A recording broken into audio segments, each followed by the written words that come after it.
Welcome back to the Art of the Flying Eye podcast. On today's episode, we are going to be interviewing tattoo artist Quentin Lee. All right, man. So tell everybody who you are and what you do. My name is Quentin Lee.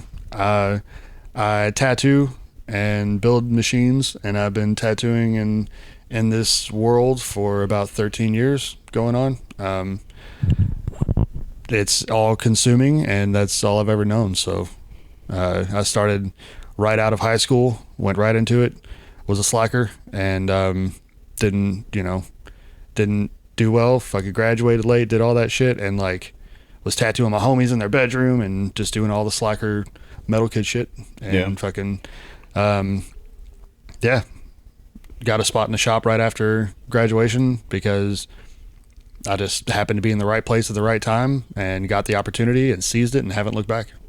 So by got a spot in the shop, you mean did you get like an actual apprenticeship? Yeah. Okay. Yeah. It was kind of wild coincidence and this and that. I had a friend named Jeff. Jeff was an apprentice while we were in high school and everything, and I was just hitting him up like, man, they need another one. What's up? How can I get in? And he's like, nah, man, they don't need anybody yet. And then graduation hit, and I took like a week off of work and stuff. Quit my job at McDonald's because that's what you do. Yeah. And did the same thing at Circle K. Yeah, I walked in there and they were like, "Oh yeah," and I was like, "Well, I'm going on vacation. Bye." And they were like, "Well, if you leave, you don't have a job." And I just fucking kind of dropped my uniform on the counter to my boss and everything. And then I go to Chicago, and at first, I wanted a tattoo, but if that didn't work out, I wanted to be a guitar luthier. Guitar builder, maker, manufacturer dude. I've played music from a very young age, 13, 14 years old or whatever. So again, I've always been kind of with the machine thing or whatever. Well, not again, cause I don't know. But anyway, I've always wanted to build and create things. So I wanted to build guitars and shit.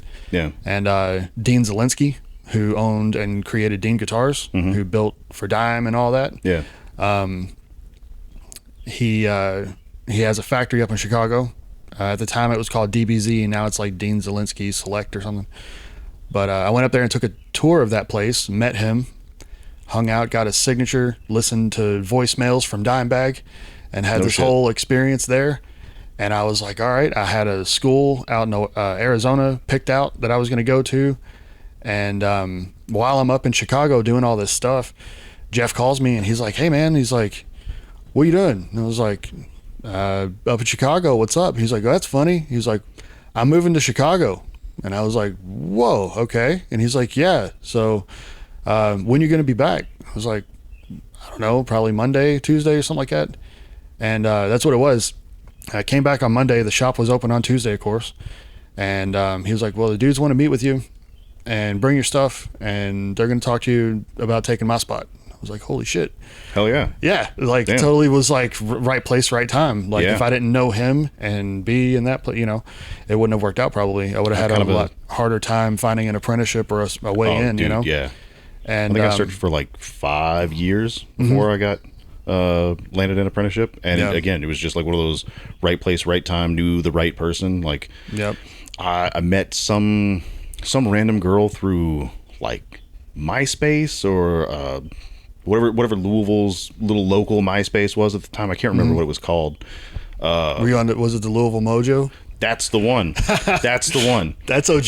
That goes back far. Yeah, I know. I'm old. I got the gray hair to prove it. No, I remember a lot of people were on that, seeing the stickers around town and shit. I remember. Yeah. It was pretty good. But I just randomly met some girl on there, and we were just kind of friendly.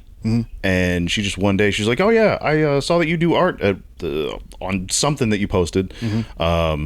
I know these people at this tattoo shop, and one of their apprentices just graduated, and they might be looking for another one. You should go up there and talk to him. Holy shit. The next day I was going back and forth with myself at that point. I was just like, I don't know. It probably won't work out, whatever. Right. And the little voice in the back of my brain, she's like, you know what? Fuck it. Do the thing, asshole. Yep. And so I got some sketchbooks and all that shit together, and had somebody, I didn't have a car, so I had somebody drive me up there the next day. And went to Clarksville, and they were like, yeah, cool. You just need to see the owner in, where was that? Greenwood or something? I don't know. It was Corden. up in Corden. And I was like, oh, okay. When can I do that? They're like, oh, he's waiting for you right now. I was like, shit. Okay. You're like, oh, no time like the present. Yeah, so I paid my buddy some extra money. I was like, man, can you drive me to Corden? He's like, fuck. Yeah, I guess so. So we went up there, and the owner looked through all my stuff. He's like, yeah, yeah. When do you start? I'm like, holy shit. Aren't you the person that's supposed to tell me that? Right. He's like, nah, just go back down and see Phil. It's fine. Oh shit, man. Yeah. That's awesome. Oh yeah. Surprised the shit out of me.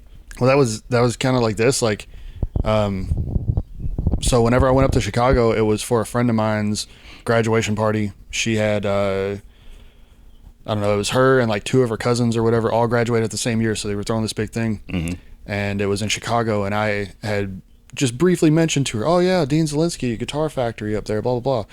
And her and her mom hooked me up and called the factory and was like, do you all do tours? And da-da-da. And they didn't. And, they're like, well, you know, we don't usually, but we can give them like a what do they call it, cook's tour or something, chef or something, whatever. Basically, just walk me through. Yeah. And they were like, yeah, if Dean's here, you know, I'm sure he'd love to say hi or whatever. And I was like, holy fuck. Yeah. Dream come true, man. Dime Kid over here. I'm a huge Pantera fan, guitar dude, whatever. I used to fucking emulate him a lot. And so meeting Dean was like the next best thing because by that time, of course, Dime was gone. And so I was off doing that. And it's funny how like the universe just kind of like does things whenever, like, if you hadn't taken the initiative to do what you did, you wouldn't have been rewarded with the apprenticeship. Right. If I hadn't bugged my homie and put it in his ear that I wanted a fucking apprenticeship and shit, and been doing the hood rat thing of tattooing my homies in their bedroom, and that was what it was. Like, what even made the dudes want to talk to me was that they had seen the tattoos that I had been doing on my friends. And so they were like, yeah, tell him to come in and we'll see how it goes, if he fits, da-da-da, you know? And, I mean, to make it even more rock and roll, I traded a guitar for my first little kit.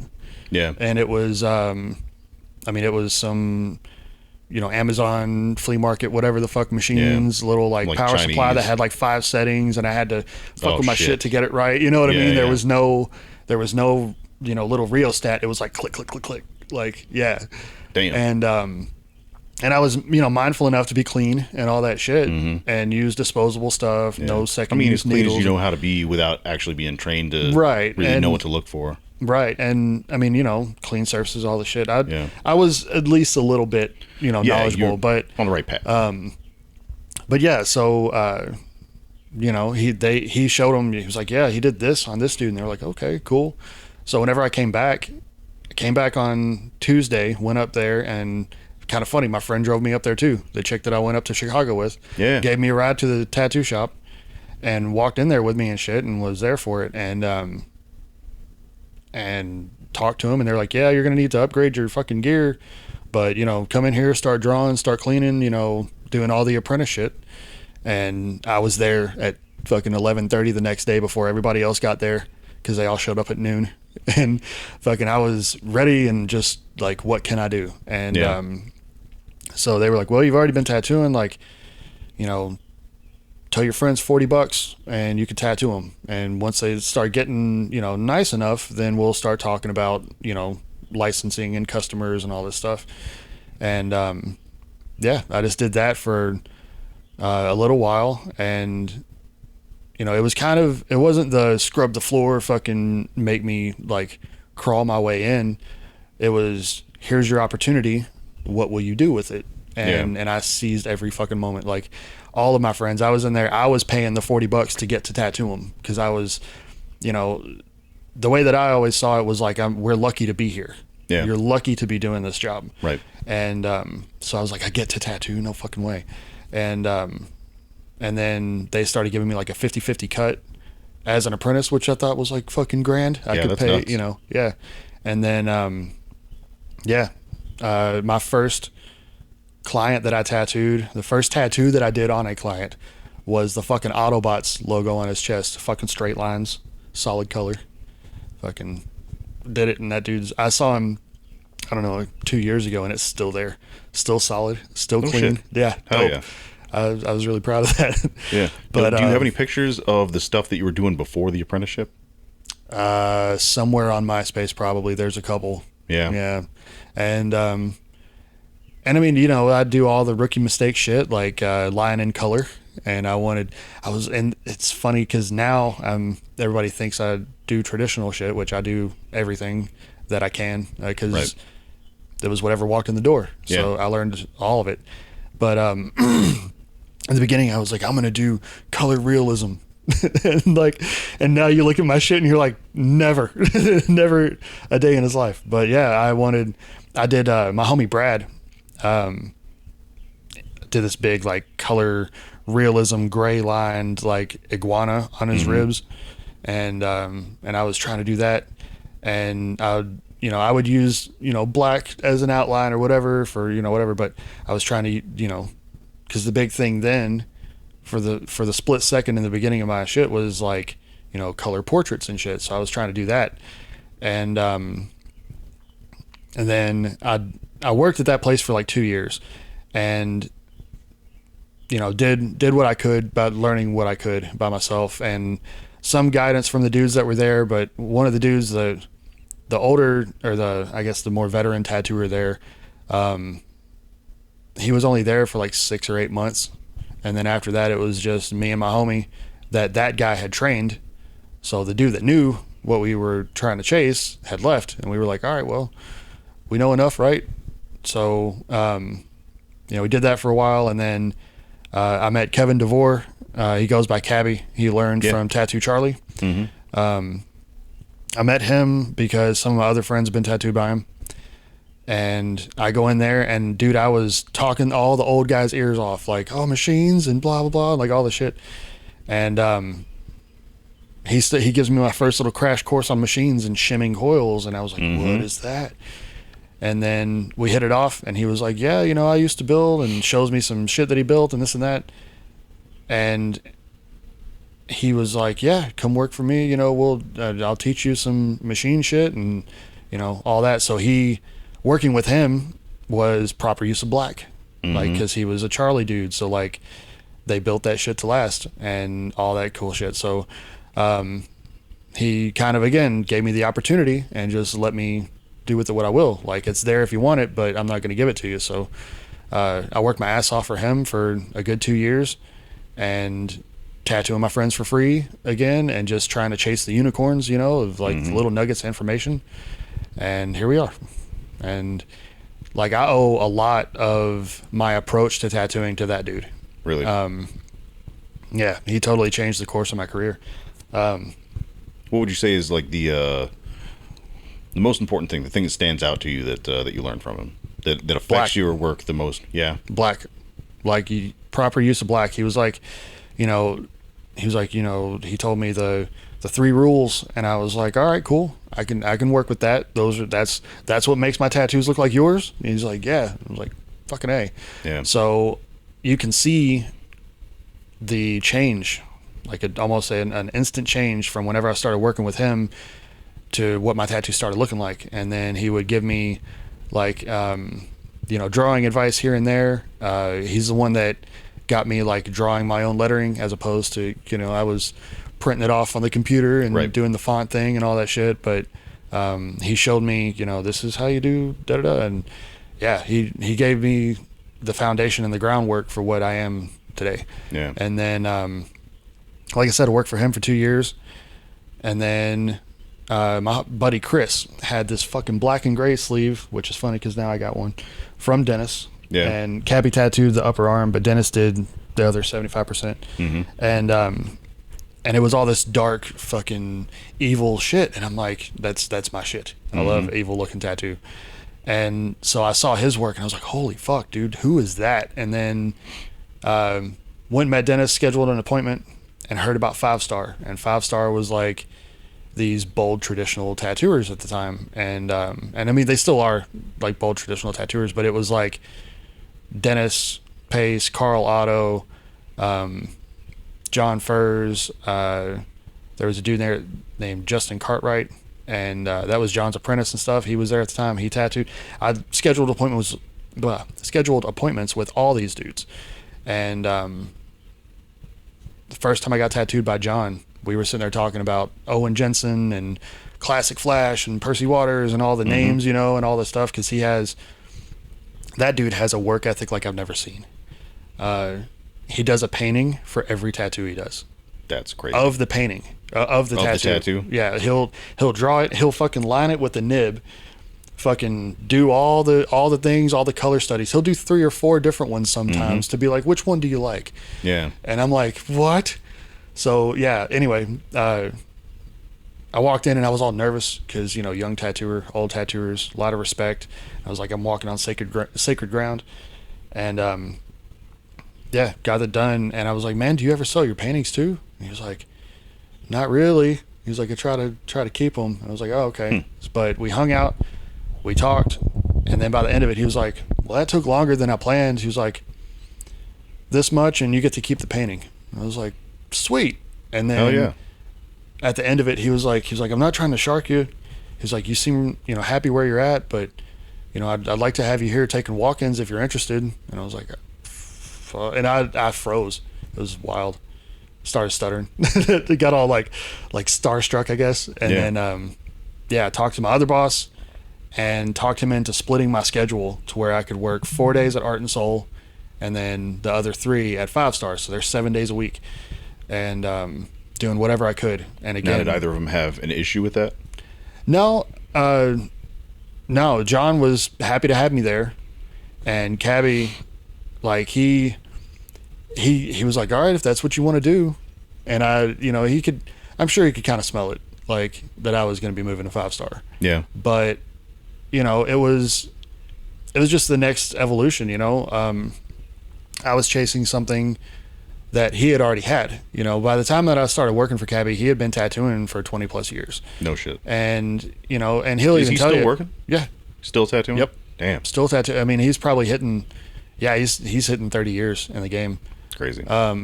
Well, he started in 96, so close to. Yeah. So that'd be what, 28 years? Something like that, yeah.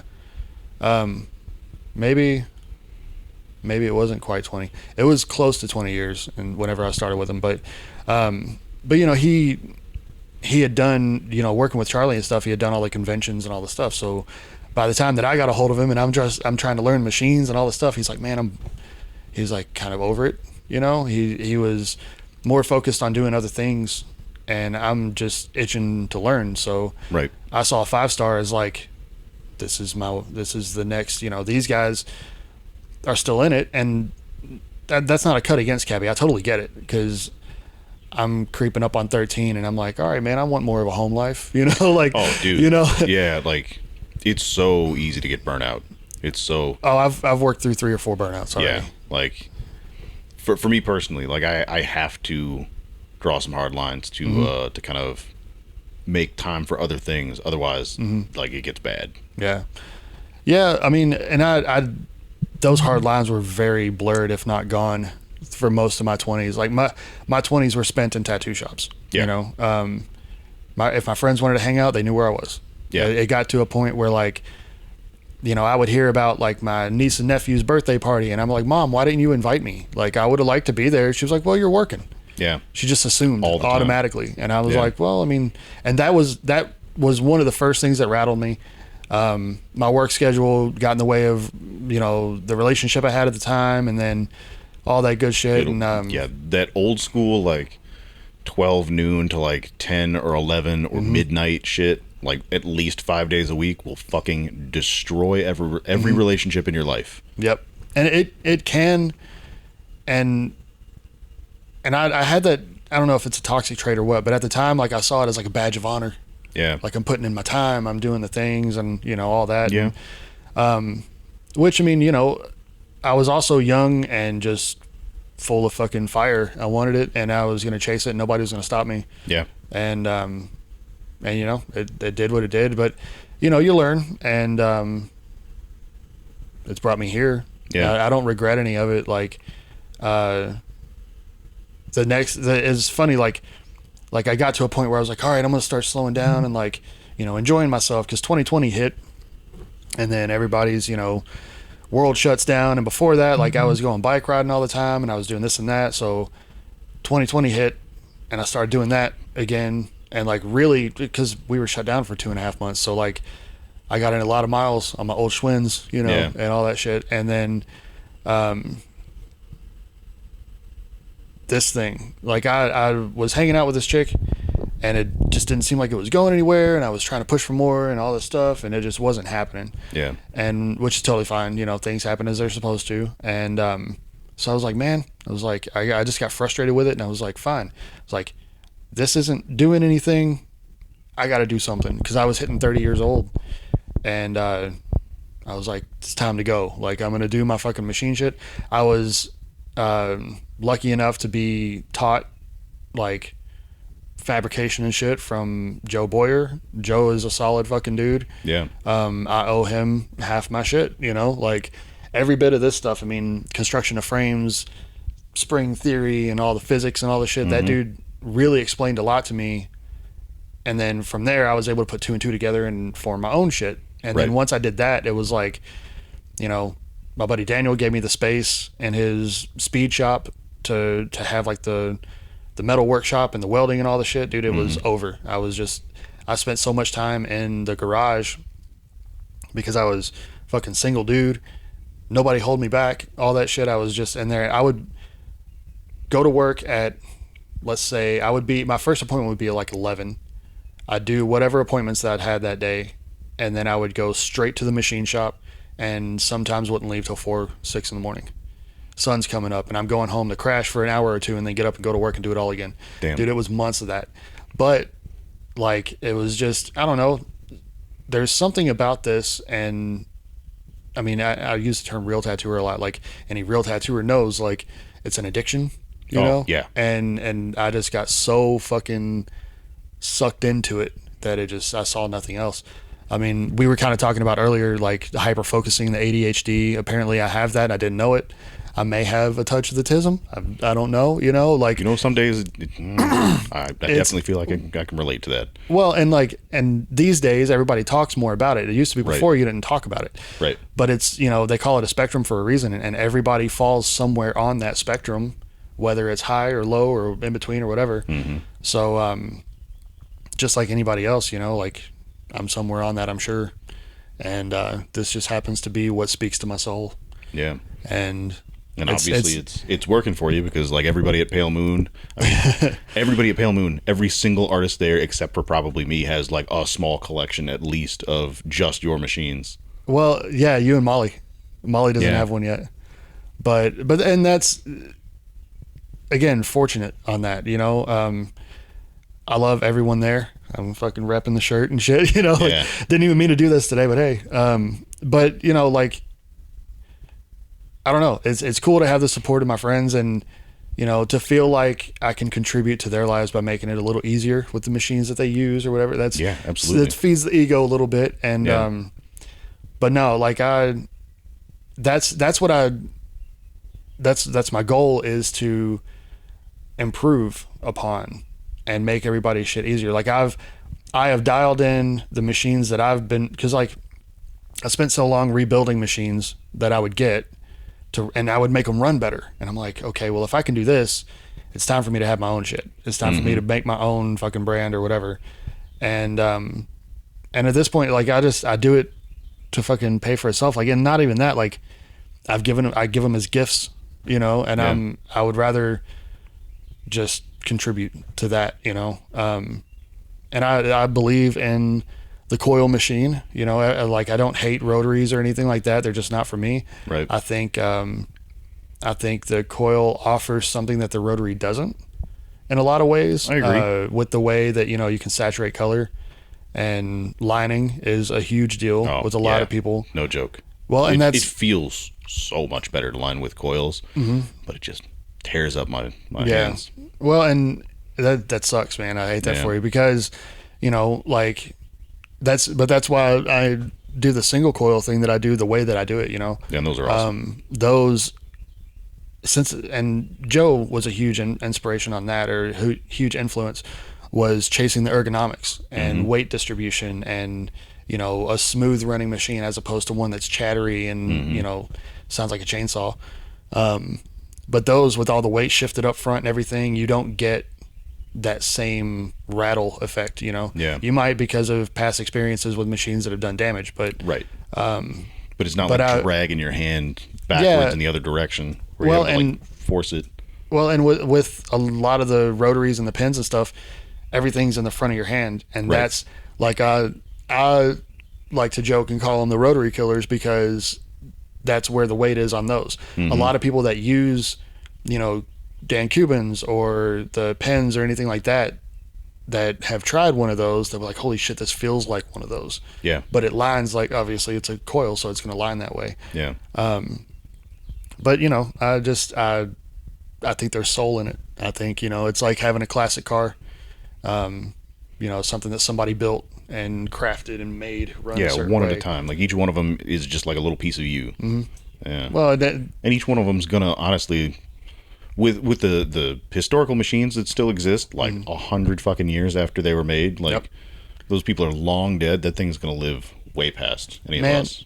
I had a fucking Owen Jensen machine, original Owen Jensen, untouched fucking machine walk in my shop from another dude in the area. And he was like, hey, can you find the history out on this? And I was like, I fucking know the history. What do you like? I don't know this one, but holy shit, you know? Yeah, you know exactly whose it is. And I hooked it up, and there's no capacitor. There's a big blue spark and shit, but it was cool, you know? Yeah, yeah. It still ran. It still fucking, it didn't have the original springs or anything, but it was all original parts otherwise. And that's magic to me, you know? I mean, there's no way. The likelihood of keeping the original springs on that after this long, Well, I mean, something that'll, you know, some machine builders talk about is like spring stock has changed. Excuse me. Spring stock's changed. Now it's cheap metal. It just rusts and crusts up. So, you know, you might get a year out of them most of the time. I've found a combination of material that doesn't break down the way that it has in the past for me. But yeah, I mean, there's Paul Rogers machines. I just went, not just went, but I don't know, probably close to a year ago, maybe. I went to visit Brado out at Love and Devotion, and he had all of Ron Higdon's machines. Ron Higdon had a straight arm Jerry machine that was built by Paul. No shit. Stamped Paul Rogers. I got the pictures of it. Oh my God. It was like holding fucking God's pencil, you know what I mean? Or whatever. Because anybody that knows me and Paul Rogers. That's my fucking, that's my idol. He's like the machine builder. For his time, you know. The dude like that everybody knew that if you visited Paul Rogers, like you were going to learn some shit. Hey bro, can we go out to your shed? And he's like, yeah, come on back. And just like help you go down the line and build a machine for you. Well, and so, but there are, going back to that story, the Ron Higdon, the straight arm Jerry Bulldog or whatever, was stamped Paul Rogers. It was an original Jerry frame that he built up. It had the little fucking this little contact screw with the chick riding the face of the moon. Oh yeah, the little old, jangly one. The old fucking dirty fucking contact screws from Spalding and Rogers. Yeah. It had one of those on it, which I was like, I need one, and that's how I found that one. But yeah, it was like, you know, it was original springs. Original parts, original pieces, everything. Crazy. Exactly as Paul had built it. And you know, that to me is like, all right, dude's been dead since the year I was born. Yeah. So he's been dead for 33 years, and that machine, you know, was built before then, and it's still solid. Brado told me Ron would brag to him that he's never changed springs on that one, you know, and I'm like, that's fucking dope. Yeah, that's crazy. Because, I mean, that's unheard of these days. Yeah. But you know, they used to use steel and real good metal and a lot more things back then. But, you know, growing up as a young tatter, or whatever you want to call that. I hate tatter. But growing up as that young dude that was chasing the unicorns, I heard about Paul, and I heard, like, what he would do for people about teaching. And he would invite you to his home, and you come and build a machine out of a hacksaw, a drill press, and a hand file. Yeah. That shit's tough. That's the most like handmade caveman shit.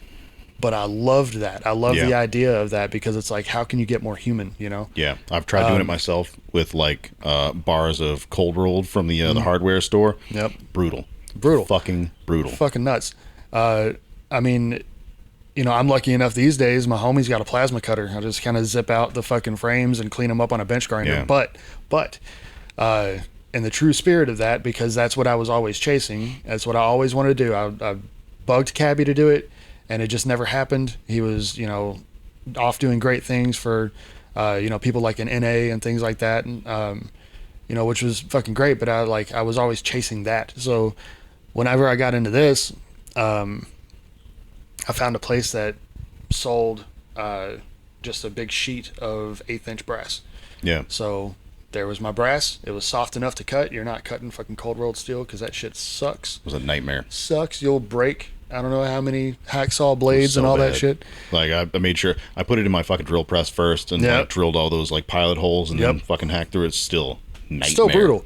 And yeah, it sucks, every bit of it. But with that, I don't have a mill, which sucks.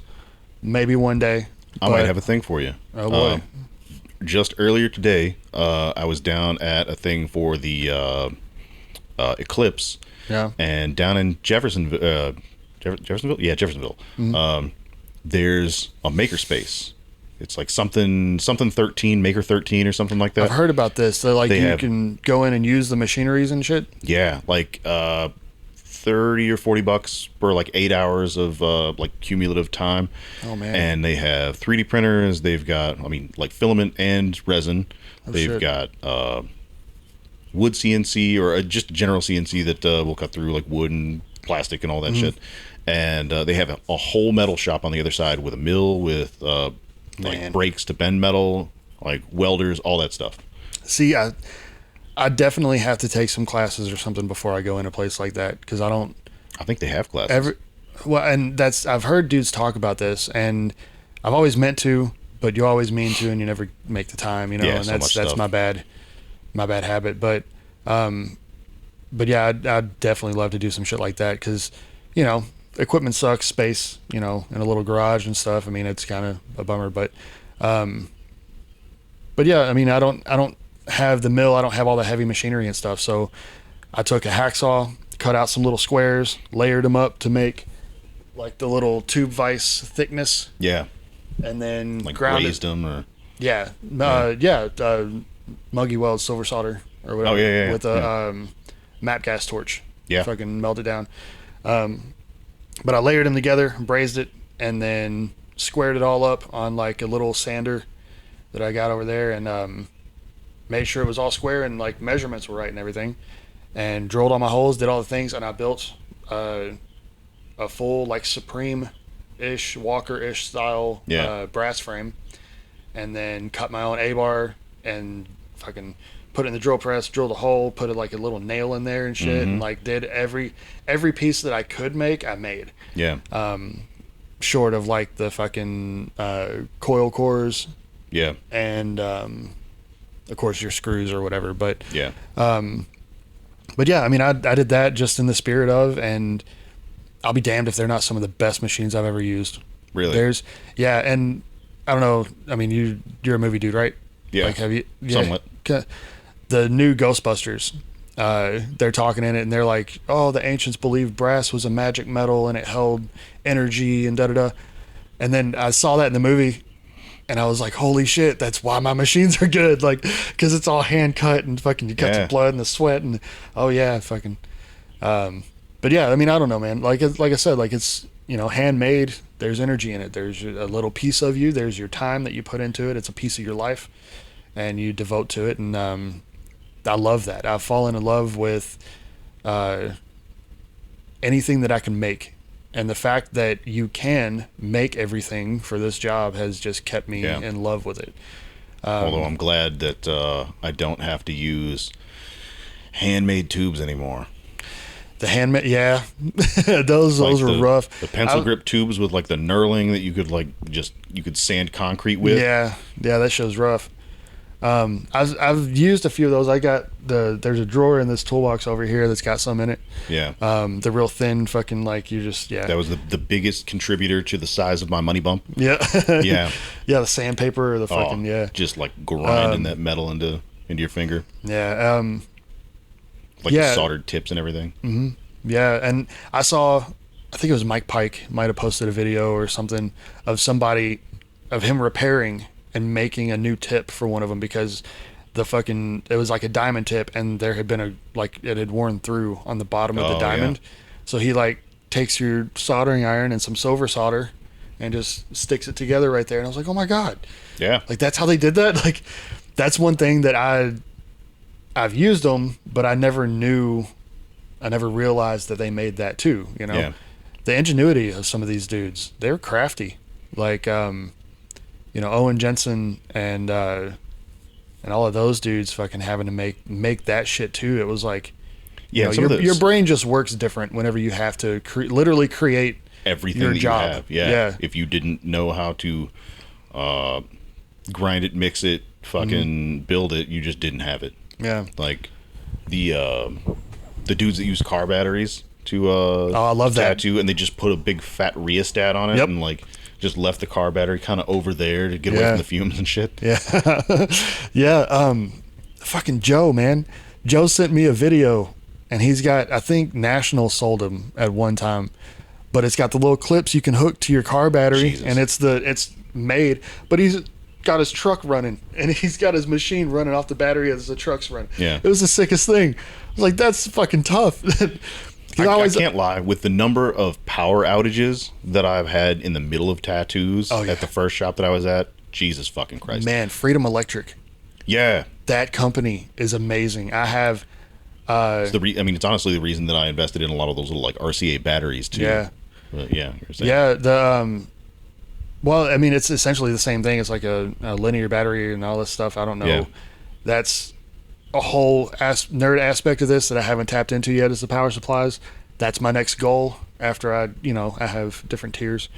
But man, those saved my life one day. There was the building that I'm in, the wind blows too hard, your lights flicker a little bit, and there was one day we were just sitting there and fucking wind kicked up and like everything kicked off, and everybody else's shit shuts off, and they're using rotaries and stuff, which is funny, but all their shit shuts off, and you just still hear me bzzz, and I'm by a window, so I could still kind of see, so it didn't fuck me up or nothing. But then I just got the little headlamp, thanks to John Furs, and because he uses one every time. Yep. He looks like coal miner. I've still got one in my box at the shop. It's cool just because of that shit. Yeah, it's cool, but man, as a bald dude, you get the indents on your forehead, and it lasts the rest of the day. I'm lucky that I'm always lazy. A hat. I'm lazy on that, but anyway, the Freedom Electric supplies, man, they're little battery things, and that's a lifesaver. Yeah, that's super cool. I've seen some homies out in the middle of the woods tattooing each other and shit. That's fucking cool. All about the concept of adventure tats. Yeah, like hike up in the woods and do tattoos on each other and. Well, you're at one with nature. Not that anyone would do that, because that might be illegal in your state.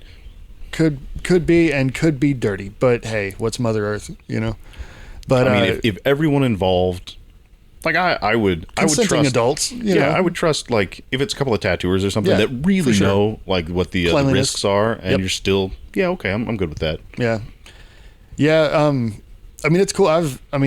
Not to incriminate myself, but I mean, I've tattooed in the desert and outside in the fucking woods and stuff. I mean, it's fun. But I mean, it is, I go, of course you go the extra mile to make sure you're not rubbing dirt on somebody's shit. But, of course.